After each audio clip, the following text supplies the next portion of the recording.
Friends of World Knowledge Forum, welcome to this session, which in fact is a dialogue with the Honorable Chad Wolf.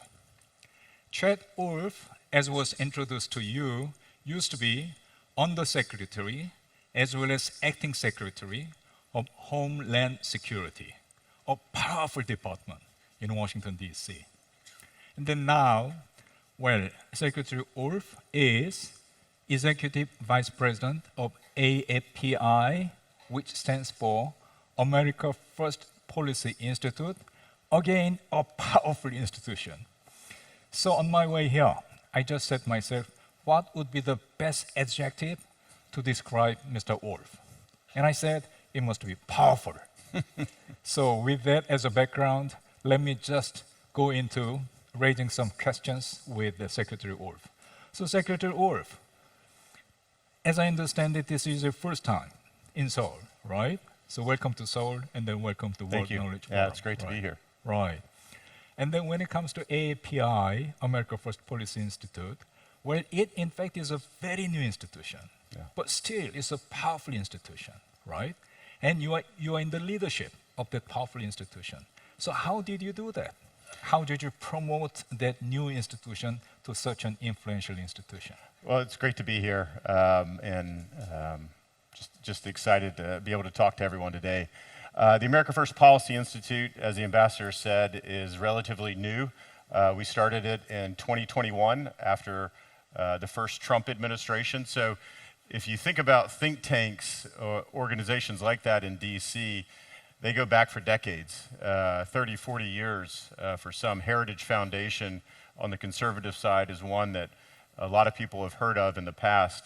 The America First Policy Institute is newer, only about 4 years old at this point. But as I like to say, we are punching way above our weight in what we're advocating for. So really what we saw coming out of the first Trump administration was a need to continue that America First approach that President Trump kind of brought back into the forefront. The America First movement didn't start with President Trump. It started probably with our founders in the U.S. And will be hopefully around after President Trump leaves office. But what we saw was that no one was picking up that mantle of that America First approach to domestic issues, to foreign policy, to homeland security that President Trump had done over his 4 years. And so whether you like President Trump or perhaps you don't, if you're an American, what you would say during 2017 to 2021 was that the policies that he advocated for helped America, both economically, more jobs, more employment, national security, homeland security, all those things over those 4 years during the Trump administration were a benefit, a net positive to Americans. And so we wanted to continue those policies across the waterfront. And so we started standing up an organization to do just that. I think because in between, obviously, President Trump's first term and his second term was 4 years of President Biden. From a policy standpoint, we have very differences with how President Biden and that administration ran the country for 4 years. And so I think the American people also wanted a change, wanted a different change. And so that's why they reelected President Trump. And so AFPI was at the forefront of that, really in two regards. One was the transition, the work that we did behind the scenes for about 2.5 years prior to the election in 24 and prior to President Trump and his administration taking office in January of 25. So for about 2 years, we had dedicated teams working on what would that transition look like, what would be some of the policies, and how would you execute some of those policies. So a lot of the work that you saw coming out of the Trump administration in January of 25 on day one was thought about, created, and conceived 2 years prior to that. And so we weren't the only group, but we were one of a handful of groups that did that, and we're very proud of that. And then the amount of personnel that we've sent into the administration since January of 25, we've sent 83 people from the institute that are now serving in the Trump administration. So both from a policy perspective and a personnel perspective, we're obviously very supportive of what President Trump and his team are doing. They've done a lot in these first 8 months. There's a lot more to do, though, as they continue to move forward. Thank you so much, Mr. Secretary. One of the things you said, in fact, is something I have thought about for a long, long time, which is that you said, well, America First policy, it didn't start with Mr. Trump. Right. It started with the founder of the nation, right? And then that, in fact, is precisely what I thought about, in the sense that make America great again, is it new? No, it must have started with George Washington.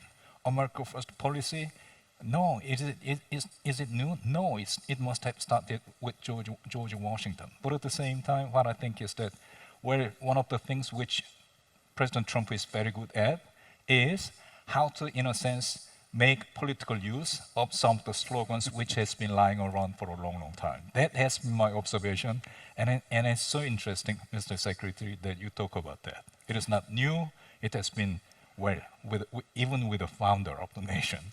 Well, that's right. And, look, I think if you look at, the sort of the historical arc and the politics of the United States, a lot of people will say, America first, and we want to advocate what's best for Americans, whether, again, domestically or foreign policy. I think President Trump was the first one, in a sense, that kind of, put his actions behind his words. And he did that on a variety of fronts, and I think he is, what you'll find in the States, and I see it overseas as well as I've been traveling over the last week or so, I think people either really like him or have some apprehensions about his leadership. But again, what we do at AFPI is we look at the policies, right? And the policies that are driving what's good for America and what's good for Americans. And I think we believe that should be the job of any president, is let's look after Americans first and foremost while we continue to help our allies and our neighbors and others. And I think he talks about that almost every day. Every press conference, which is almost every day, he talks about that. And he also questions the status quo, right? One thing I hear often is, it's never been done that way. Or, a president's never talked it this way or talked in this manner. And I think he relishes that. He comes from a business background, doesn't come from a politician's background.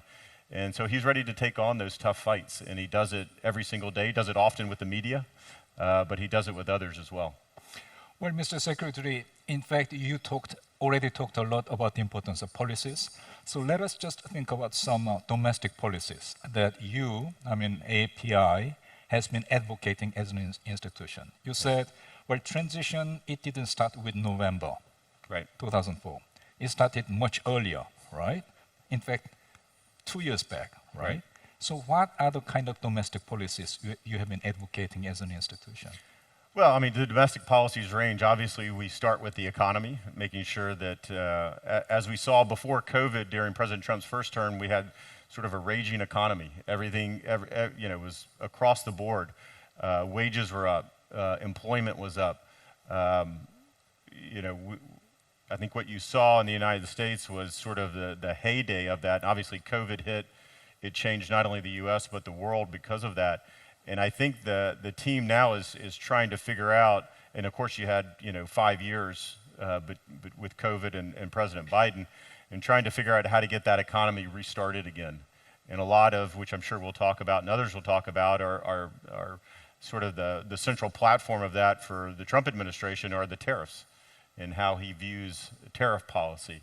And so that was a big part of it. Healthcare is obviously a big part domestically in the United States. Education, Homeland Security, national security, and the like. So a lot of those issues we took on from a policy perspective, and then that President Trump talked about a lot on the campaign trail as well. Right. Well, other than, say, domestic issues, then, of course, you are executive vice president. So you must be following, say, foreign and security issues as well, right? So what foreign and security policies have you been advocating at the AFPI? Well, obviously they're the big ones. They're the ones that are, everyone is following. Obviously, what's going on in Israel and Gaza, Ukraine, Russia. Obviously, what's happened here in the Indo-Pacific is very important, not only to the United States but to AFPI. We have a China section within AFPI, as we believe that. China is an adversary to the United States, and so we need to think about that critically, and how do we come about that on a variety of different issues. It's not just militarily, it's economically, it's culturally, it's a variety of different issues, so we try to address that as well. And so, depending on what the issue is of the day, we have at the Institute, we have about 175 folks at the Institute, and so we have a number of experts and issues that we can cover off on, and then we go a little bit deeper into all of those issues, deeper in some than others. Yeah, but from a foreign policy, from a national security perspective, the traditional issues that I talked about are of importance. I would say from my own perspective, homeland security is national security for the United States. So. We traditionally think in the U.S. that national security happens overseas, and it's in Europe, it's in Asia, and it's elsewhere. But President Trump is actually refocusing that attention on the Western Hemisphere and what's happening closest to the United States. So we can talk about cartels, and we can talk about Venezuela and a variety of other things that the president and his team are really, really focused on these days. Well, Mr. Secretary, among all those different issues in foreign security policy, let us just try to focus upon Indo-Pacific. Yep. And last week, there was something called the celebration of 80th anniversary of the Victory Day in Beijing. And on that day, President Xi of China and Kim Jong-un of North Korea and Putin of Russia, the three of them, they stood on the balcony of the Forbidden City. And that, in fact, was watched in much fear and concern by large number of leaders around the world. The reason being, well, in fact, it looked like a visual image of something called revisionist leaders declaring to the world that we, in fact, are getting united in our pursuit of a new order, right? Yeah. I think it was for that reason that European Foreign Minister said, well, as a matter of fact, one of the things which was quite obvious from that photograph was President Xi Jinping. He is on a fast track to replace the existing world order with a new order. Yeah. That, in fact, is a comment coming from European Foreign Minister. That's what we find in China today, right? But before that, there used to be existing world order, which we used to call rule-based international order, right? Rule-based international order, in fact, was the condition which provided security and prosperity and stability for a large number of countries around the world, sure, especially allies of the United States. And then the impression we have is President Trump, you said, is interested in security of homeland, is interested in security of Western Hemisphere, but at the same time, somehow we are under the impression he is not that much interested in playing the leadership role to maintain rule-based international order. So the situation we find is there are revisionist leaders all the way out in order to replace the rule-based international order. But on the other hand, when it comes to rule-based international order, United States is pulling back. Yeah. So that, in fact, is the reason why many allies of the United States, they are concerned about conditions for peace and stability around the world. Do you agree with that perception? I probably agree with the perception. I'm not sure I agree with the assertion that is in fact what the United States and the Trump administration is doing. Look, I think you're exactly right, and President Trump talked about Putin and Xi and in that meeting that you addressed. So he is certainly following this. Look, again, I don't know that you can look at what President Trump and that America First movement is doing through a traditional lens of how other presidents have done it as well. I think the American people, the America First movement, even President Trump to a certain degree, very skeptical about overseas deployment of troops, right? We saw that in Iraq and Afghanistan for the last 20 years. Very skeptical about doing that again and again and again. Very skeptical about these multi-international institutions, World Trade Organizations, and others here that don't have the U.S. interest at heart. And it's okay to be part of those, but when those organizations advocate for certain policies that go against the interest of Americans, I think that's when President Trump says, well, that we're not interested in. I think he continues to be that leader. He continues to provide that leadership. And again, I would acknowledge in a very different way than other politicians have. But he is very interested in leading. I think you see that with Putin. You see that with Zelensky and others trying to bring that war to a conclusion. He is leading in his own and unique way, but this idea that we're just going to sign up, the United States is going to continue to sign up to these international agreements that don't benefit the United States, I think that's where he draws a line. And he says, look, I'm not going to be a part of that. We're going to withdraw from that. If that seems to be the case, we'll stay involved like we are with NATO and others where we think there is utility there. But at the same time, we're going to seek to reform that as that unfolds. So I can understand why there's a perception that they're pulling back. And let me just say that America First does not mean America alone. I think that's also a misconception. It doesn't mean it's sort of like we're hunkering down and we're just taking a look at what's good for the United States. America First just simply means, as every country, it should be Korea first. It means what's best for their citizens in everything that they do. And so, again, we work with our allies and our friends across the world, and we just do that in a little different way than previous administrations have done that. Well, Mr. Secretary, I'm just listening to you, and then what I think is that when it comes to President Trump, he, in fact, is interested in global leadership, but at the same time, he's just doing it in a slightly different manner. And then, well, what you said, America First doesn't mean America alone. Right. I think President Trump, you should be recommending to President Trump to be repeating that message again and again. That, I think, could be quite reassuring to large number of people sitting in this hall. Right? I'm sure I could give him a recommendation, but President Trump's his own communicator. Well, it's funny because the America First Policy Institute rewrote a national security book last year that we published in 2024. And that's really the ethos of the book, which is America First is not America alone. And then we have different chapters on different areas of the world and how we would approach that. So we wrote a whole book on it. Again, I think when you hear America First, it means like, oh, you're isolationist, you're withdrawing from the world, and it's almost the opposite. It really is. But it's a new way to look at how you engage with that international community and our partners.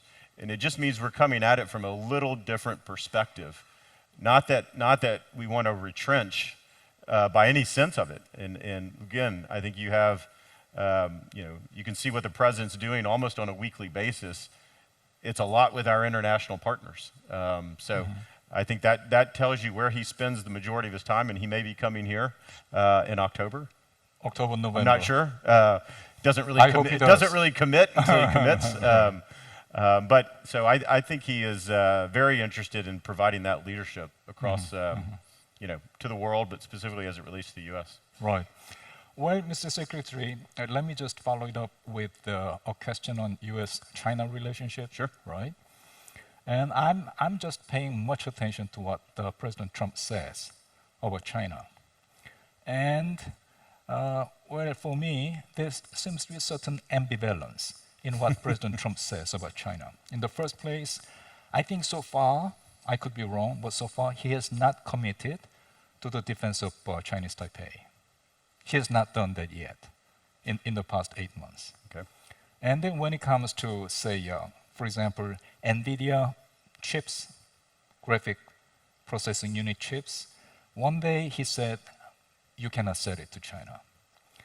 Another day he says, yes, you can, right? And when it comes to Chinese students coming to study in the United States, one day President Trump says, no, you cannot come. And another day, President Trump says, well, you can. In large numbers, hundreds of thousands of them, you can come. So in other words, I see certain ambivalence in President Trump's perspective and actions and words, and maybe you would be one of the best persons to be taking care of that ambivalence, right? I don't know that that's unusual on a lot of different issues that President Trump comes about, because he's not a politician, right? He's not that career politician where he has an opinion formulated 20 years ago that, well, other than tariffs, that he is going to just stick to. A lot of his views continue to evolve. And again, I don't speak on behalf of the president, I just speak given my experience with him, but his views continue to evolve based on the people that he surrounds himself with, his advisors, the people that he talks to. So, you know, I hear this, though, on a variety of different issues. It's sort of, well, I hear this one week, and then we hear something else a different week. And again, if you don't track it week to week, but you track it on a longer period of time, maybe month to month or years to years, then you'll see the evolution of how he thinks and how he comes about these issues. I will just say from my perspective that, and from the America First Policy Institute's perspective, as we look at China, they are without America's greatest strategic adversary at the moment. And I've said this time and time again, a near peer competitor when it comes to military, economically, and the like. And I think there's no doubt that they want to supplant the United States as the world's global superpower. So we need to be clear-eyed about that. And I think a number of individuals, cabinet-level individuals serving President Trump talk about that, right? Secretary of Defense, the Secretary of State, the Secretary of Homeland Security, they all talk about how China's impacting the United States in those individual ways, while at the same time, I mean, the president's got to be the president, and he's got to build that relationship with President Xi, and maybe needs to make a trade deal, and you know, and so you've kind of got the yin and the yang there a little bit, right? You've got some that are trying to do their job in the cabinet, making sure that we understand who's coming into the United States to visit on certain student visas.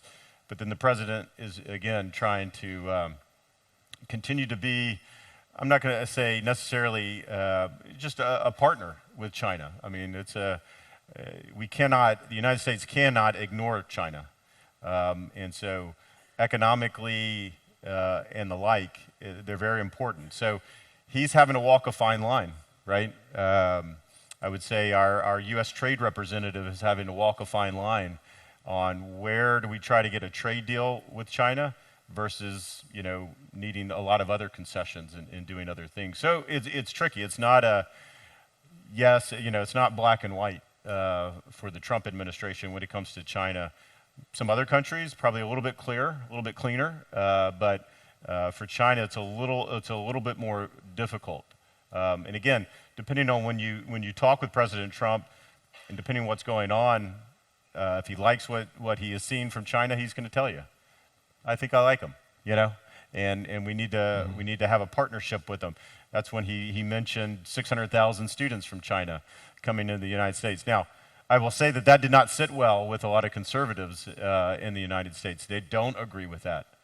So we'll see where that unfolds over a period of time. But I think China's a big one that the Trump team is trying to get their arms around. It's something that we at AFPI have continued to write about, continue to talk about, continue to have a number of experts really focus on, because it's really, really important. The security pacts that we have here in the Indo-Pacific, the trilateral with the Republic of South Korea and others are critically important. And I think the Trump team is signaling that as well. Well, Mr. Secretary, let us just try to move on to tariff issues. You already talked about tariff several different times. And then tariffs, when it comes to tariffs, then before President Trump began to raise tariffs, then the average tariff for the United States used to be 2.5%. Now it has come up to 19%, right? And then tariff, in fact, would be working against the economic interests of a large number of consumers. Consumption would be discouraged. And then it in fact would work against the investment. Investors would be discouraged. It could be leading to Well, all those economic difficulties. And then one indicator has been employment, number of employment.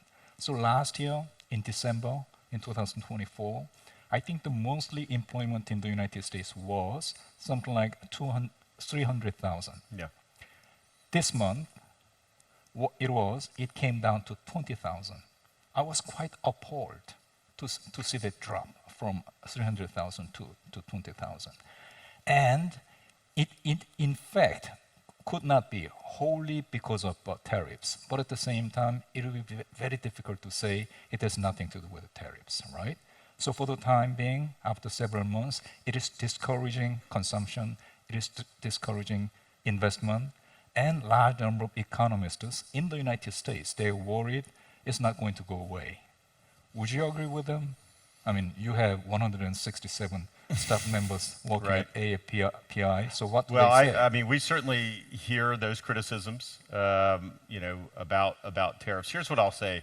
Obviously, how you impose tariffs, I think we all should be cautious about. I think the Trump team is very cautious about, from the Secretary of Treasury to the U.S. our trade representative and to others that have responsibility for the implementation of these tariffs. I think they're all very cautious and cleared-eye about how to do this and the impact on that. Here's what I would tell you. I think President Trump, this is one issue that President Trump has been talking about for decades. So I think if you go back, even before he entered public life, he will tell you that the American people and the U.S. specifically has not benefited from this trade imbalance. And so he believes that. He believes that in his heart. And that's what he's tackling right now. So yes, I think we can talk about how the tariffs have gone up. I think we could talk about how it's been difficult. It's been difficult with the relationships around the world. But I believe that President Trump and his team really believe that they are righting a wrong here, that the United States has been abused by this trade imbalance for too long.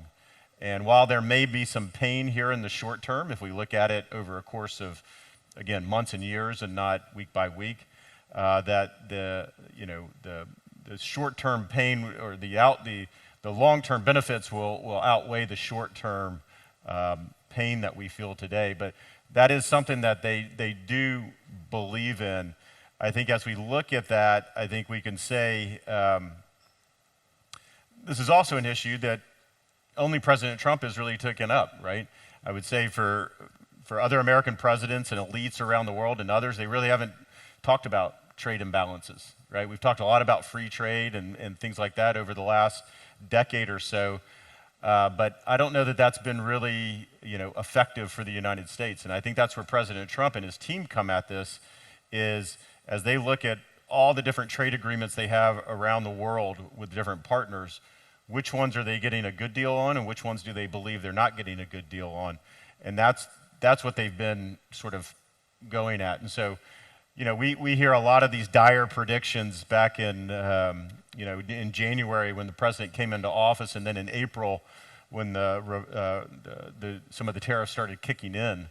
It really hasn't come to fruition. I mean, we still have the economy is still rebounding in the United States. Is it as fast as others and the Trump administration would like to see? Probably not. But there's a lot to undo after 4 years of President Biden. Unemployment numbers and others, again, not as good as I think the Trump team would like to see, but it is trending in the right direction. And there's a number of other indicators that say this, the trade talks that the team is having is working. It's painful at times. It's painful on relationships, particularly with allies, with our good friends that you have to have hard relationships with. But again, I think that's the benefit of President Trump and that America First approach to governing, which is it's okay to have hard conversations with our allies and friends. It's okay to do that if you're doing that in the interest of everyday Americans, because just like President Trump is doing that, others around the world should be doing that for their own citizens. So again, I understand the concern with his approach to tariffs. I don't subscribe to the doom and gloom that it's actually bringing the United States down, and with it, around the world, the economies. I think we're going to see a lot more upside in the months and years to come because of the actions that President Trump and others are taking on a lot of these trade imbalances over the last eight or 9 months. Well, Mr. Secretary, when it comes to U.S.-China relations, then you talked about, say, flexibility that President Trump has as a politician. Yeah. And then I very much hope that he will be flexible on the issues of tariff as well. You said I think he is. There is an expectation that in the long term, in the short term, well, U.S. is having difficulty, but in the long term, maybe it in fact would be leading to far more positive outcome. That in fact is what you said. And then that in fact could move in that way, or it wouldn't. Yeah. So when it doesn't, then I very much hope that President Trump would be flexible on tariff. Here's what I would end on is saying that President Trump comes from business and he wants to make a deal. He wants to make a deal with a lot of our partners and others when it comes to trade. And those that have come to the table early on to make those deals are getting good terms. And then we have some that just don't want to revisit that issue at all. And I think those are going to be the more difficult ones. So you can see a 19% tariff rate or an 18% tariff rate. That's just a starting negotiation point that I've seen from the Trump team. Very few times is it staying there. It's actually coming down, and it's probably hovering somewhere between 10.5% and 12%. So it's not nearly as high as that 19%. So they're looking for a deal. They're looking to engage and to understand that. Well, Mr. Secretary, you briefly mentioned about Mr. Greer, the USTR. Yeah. And then Mr. Greer, in fact, wrote an article for the New York Times early in August. And then in that article, what he said was that United States is ditching WTO system. So we are moving on to something called Thornbury system. And then Thornbury, in fact, is a small town in Scotland, as I understand it, where President Trump came to visit. And then von der Leyen, that is the European Commissioner, flew to Thornbury in order to meet with President Trump to, well, in fact, conclude a deal on tariffs. There may be a golf course there, too. Exactly. So that, in fact, is what happened on that day. And then Mr. Greer said, we are moving on to Thornbury system. So I just read that article, and I said to myself, what does it mean by Thornbury system? Maybe it is bilateralism rather than rule of law.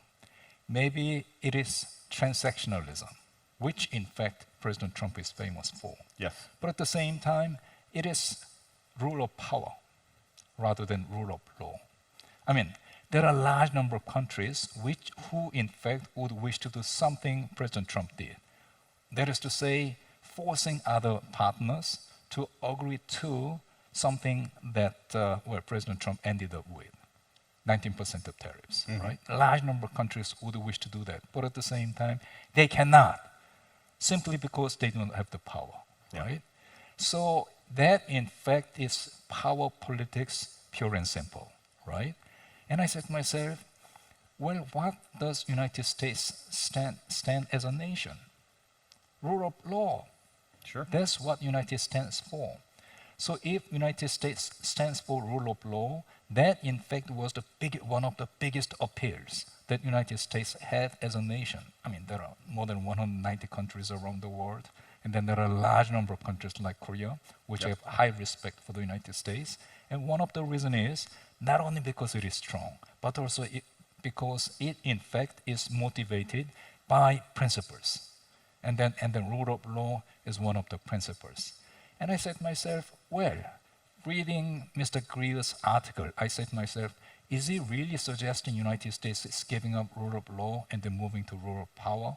So that was my impression, and I very much hope that you will enlighten me why I shouldn't be that well, that no, skeptical. I wouldn't agree to that we're abandoning the rule of law by any stretch of the imagination. That is what the United States was founded on. It continues to be that. I'll go back to some of the earlier comments I made, though. Whether it's the WTO, whether it's the International Maritime Organization, there's a variety of others. I think the Trump team is looking at each of these different agreements, or I say organizations, and what they subscribe to say, is this in the best interest for everyday Americans, right? And it's not a hard test in those regards, and particularly with the WTO, and President Trump ran on this last year, so it shouldn't have been a surprise to anyone when we started to withdraw and do other things. I think what the Trump team is going to try to do in many of these instances is going to work with our other partners and allies around the world to say, hey, let's try to change either the requirements or that organization so that it benefits us all, and it doesn't dramatically try to punish folks like the United States and others. But until we do that, we're not going to continue to sign up. So whether it's the Paris Climate Accords, the WTO, whatever it might be, I think President Trump is trying to send a signal here that we're not going to just keep the status quo in place that we've had for years and years and years. I mean, the WTO, had maybe founded on the right principles, but I think over time I've seen it be more dysfunctional than anything else. I mean, I think it still treats China as a developing economy, right? I think last time I looked, they're the second largest economy in the world. I'm not sure how they're still developing, but in the eyes of the WTO, they are. They are a developing economy, and so they are taking advantage of the WTO and others. And I think the Trump team is saying, we're not going to have any more of that. We're not signing up for that, so we're going to withdraw from that. We're still going to engage on the world scene, as you said, both bilaterally and transactional. I've seen that up close and personal. And I think they're going to continue to do that till they get to a point where they say, well, if we have enough allies around the world and enough countries around the world are fed up and are as concerned with some of these institutions, then we'll help reform them. We'll help go into them. But until that time, we're not going to just continue the status quo. Now, again, the American people, as they voted at the elections last year, had enough on these as well, because this is an issue that President Trump has talked about. It's not something that he never said anything, didn't run on, and then all of a sudden is withdrawing. He's been very clear-eyed about where he stands with this, and the American people, at least last November, they agreed with him. Well, Mr. Secretary, let us just try to move on to, say, renaissance of manufacturing in the United States. Sure. That, in fact, is something which Mr. Trump has been promoting for a long time now. Very much so. And at the forefront of manufacturing, revival of manufacturing in the United States, then between Korea and then the United States, there has been this issue of shipbuilding. Sure. And then President Lee Jae-myung recently has been to Washington, D.C., and then had bilateral meeting with President Trump on August 25th.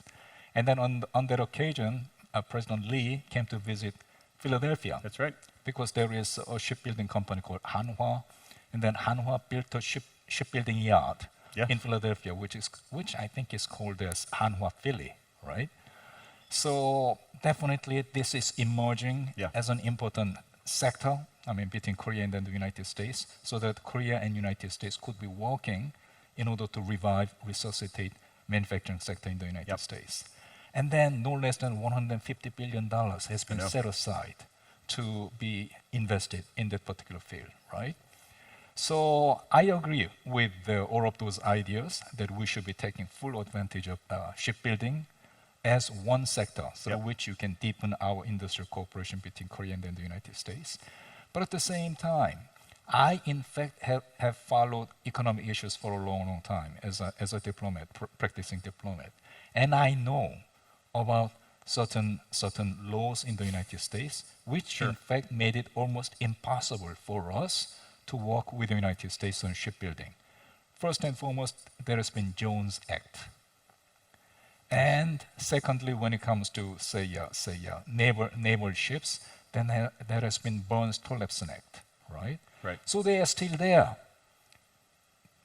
working as a kind of bottleneck for deepened cooperation between Korea and United States to work on shipbuilding issues, right? Yep. So do you agree something must be done about the Jones Act and then Burns-Tollefson Act?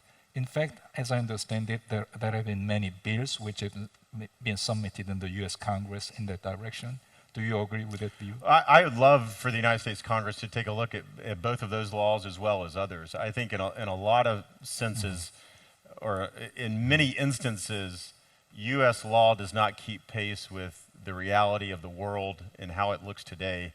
Our laws are sometimes passed, and then we don't revisit those for 20 or 30 years. And the world has moved on. The economy has moved on. National security is in a much different place.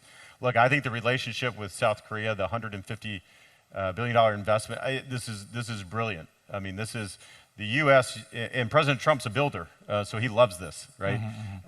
And the U.S. used to build ships. South Korea has overtaken us a long time ago.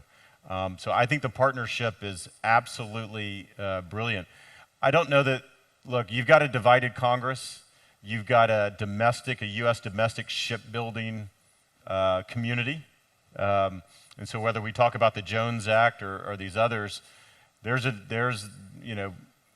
very specific views on that. And it's unclear to me whether the White House and the Trump team, they're going to take a proactive and leadership role in that, or they're going to leave that to Congress to solve. I'm afraid if they leave that to Congress to solve, as we know, there's probably not going to happen on that. So what I would say is that the model of having, whether it's South Korea or Japan, come into U.S. shipyards and provide that investment, we are certainly grateful for that. I do think that, at least in the short term, is the model going forward to how much of that relationship. Now, with both of the pieces of legislation you mentioned, there are waivers to them. I mean, you can get around them. As DHS Secretary, I had to sign Jones Act waivers, and then the President does that for the Navy himself. So there are ways to work with foreign entities to get around both of those, or not to get around, but to have waivers to both of those requirements. It's not easy. I'm not saying that it is. So there is probably something that Congress should look at to say, are we still being served by the intent of what those two pieces of legislation do for the United States as we're looking to have more investment into shipbuilding and to encourage more. And I do think that's something that we should probably take a look at. Well, Mr. Secretary, there is one issue you are very, very familiar with, which is immigration, because you used to be Secretary for Department of Homeland Security, right? And then I don't have to explain to you, it in fact attracted much attention of Korean citizens. That is to say, no less than 300 Korean citizens were arrested while they were engaged in building battery company in Georgia. Right. And then that, in fact, was very difficult to be digested by large number of Korean citizens. What is happening? I mean, President Trump, he wants us to come and invest in the United States. So all these investments are being made for battery, for EV, for semiconductors, et cetera, and, building, right? And then building should be done in time. If it cannot be built in time, that means more expenses, right? So when you are in a building process, then of course you have to complete it as soon as possible, right? That, I think, is the reason why engineers on a B1 visa or even on ESTA visa, they in fact couldn't wait for the L1 visa, which will be taking several months or even half a year, right? So they couldn't wait for the L1 visa. So they had to go in and then walk on the site and then try to leave as soon as their particular role was completed. And then now, no less than 300 of them were arrested, right? So that's the reason why a large number of Koreans were surprised about that. And I think between Korea and United States, at the level of government, they are now working. We have to work out something so that this wouldn't happen again. Yeah. So as somebody who has worked as a Secretary of Homeland Security, and as somebody who is now working in the leadership of very influential think tank in Washington, D.C., I very much hope that you will be sharing your best advice with the Trump administration, so that we could work out something. Yeah, it's a tough issue. Obviously, every time I turn on the TV here, it's on. So I understand. There's a lot of views on this. A couple of different ways to come about this. One would be if you are the Secretary of Homeland Security, your mission is very clear, which is, or anywhere in the executive branch, is to enforce the laws that Congress passes. And part of that is making sure that the people that are working in the United States are doing that legally. And so what you see with that enforcement operation, and again, I don't have all the details, I'm reading what you're reading and others are reading, is that you had a number of workers there that had either come into the United States illegally, had overstayed a visa. No, they didn't come in illegally. Yeah. They want B1 or Right. S2 So visa. they had a visa, either they couldn't, they either overstayed that visa or they couldn't transit or go into a different visa. All of that, I think, is important. Here's what I would say as we move forward, is that if any, large company, particularly with the profile of Hyundai and LG and others, are saying, look, we have this big investment, the administration cares deeply about this, we're having problems getting our people in on certain visas, I think the administration would be happy and very willing to say, okay, we still need to vet these individuals, we still need to make sure they go through the proper channels, but we can expedite, we can move this along.